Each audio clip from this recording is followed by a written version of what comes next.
Oh, j'ai chaud. Ah non, j'ai toujours trop chaud. Quand je vois les températures dans ce monde, c'est plus de la météo, c'est les températures de cuisson.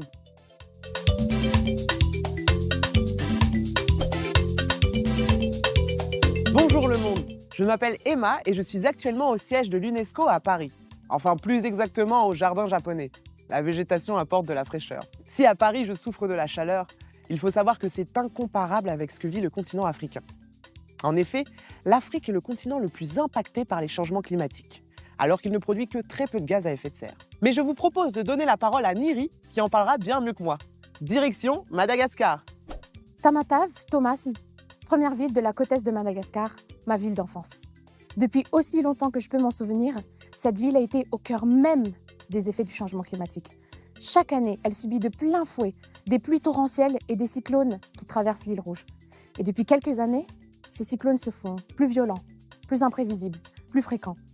Les dommages dans cette ville, et sur toute la côte est, sont de plus en plus dévastateurs et catastrophiques.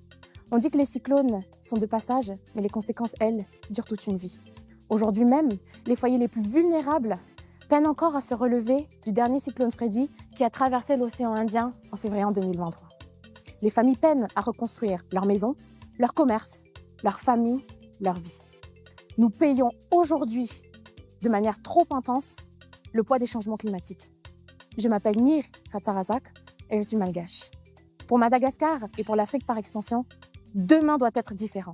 Et bien plus qu'un souhait ou qu'une vision, ces mots doivent représenter un devoir. Il est temps que nous prenions nos défis à leurs racines et que nous nous montrions plus forts qu'eux. Pour que mon Afrique de demain se développe durablement et inclusivement, et pour qu'elle s'occupe de la sauvegarde de son environnement et de son territoire, il faut qu'elle puisse avoir accès à des ressources qui, premièrement, lui permettront de comprendre l'importance de choyer ses terres et ensuite d'agir en conséquence. Ressources financières, matérielles, technologiques, institutionnelles, accès à l'information, formation, expertise, bonne gouvernance, planification, partenariat. Pour que mon Afrique de demain soit différente, mon Afrique d'aujourd'hui, il faut qu'elle se réinvente. Alors mon Afrique de demain, je la souhaite plus résiliente, mais pas seulement. Je la veux plus alerte, plus prévoyante. Mon Afrique de demain, elle est sensibilisée et mobilisée. Face à des phénomènes naturels qui se passent chaque année devant nos yeux, mon Afrique de demain est équipée. Elle est engagée collectivement et elle sait tirer avantage de ses ressources naturelles responsablement. Et surtout, mon Afrique de demain, elle sait se faire entendre. Aujourd'hui, mon Afrique de demain est entre mes mains, entre les mains des miens, des vôtres, des nôtres. Mais alors, que peut faire l'UNESCO pour répondre à ces aspirations? Suivez-moi, je vais tout vous dire.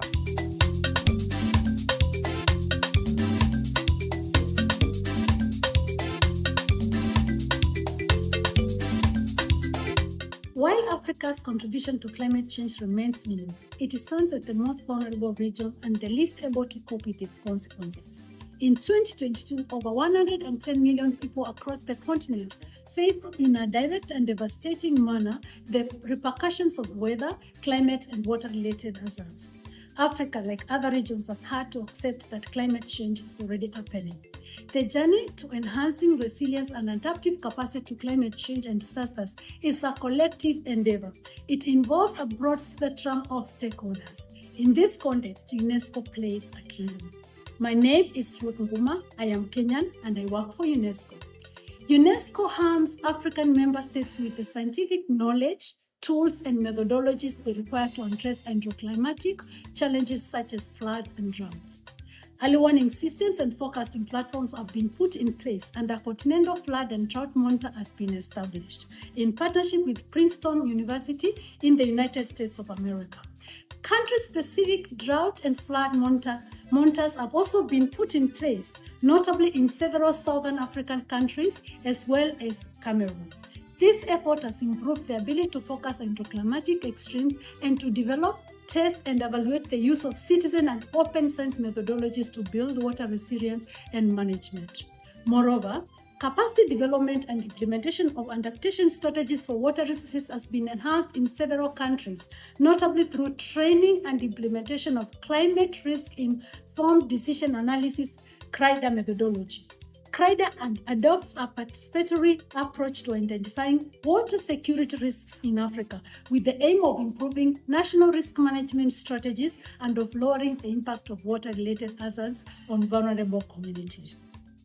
Resilience of biosphere reserves to climate change has also been enhanced through the implementation of bee resilience projects, which upscale and strengthen the role of these reserves as observatories for climate change adaptation and drivers of change.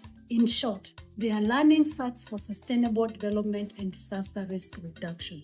Additionally, through UNESCO's Ocean Decade and its Africa Roadmap process, African experts are elaborating a regional program aimed at strengthening multi-hazard early warning systems and community resilience. Notably, this advances research on extreme events such as cyclones, while simultaneously developing essential tools to observe, focus, and warn against climate adversities. These collaborative efforts aim to influence policymakers, local communities, and disaster management authorities so they jointly shape impactful policies to strengthen community resilience. This program puts an emphasis on capacity building and ocean literacy with a view to deepening understanding of risk and response strategies on the continent. The journey does not end there. UNESCO has forged a critical alliance with the African Group of Negotiators Expert Support, AGNES, to confront the pressing challenges of climate change and advocating for this cause at a high political level. Together, we have crafted 4 vital policy briefs that highlight the profound impacts of rising sea levels, the transformation of our oceans, the accelerating frequency of extreme events, and the far-reaching consequences of climate change on the ocean economy. This unified front stands as a powerful voice championing ocean-related negotiations in Africa, poised to take a leading role at future meetings of the United Climate Change Conferences or COP. Alors bien sûr, il reste encore beaucoup de choses à accomplir, mais nous avons besoin de vous et de toutes les bonnes volontés pour continuer à avancer.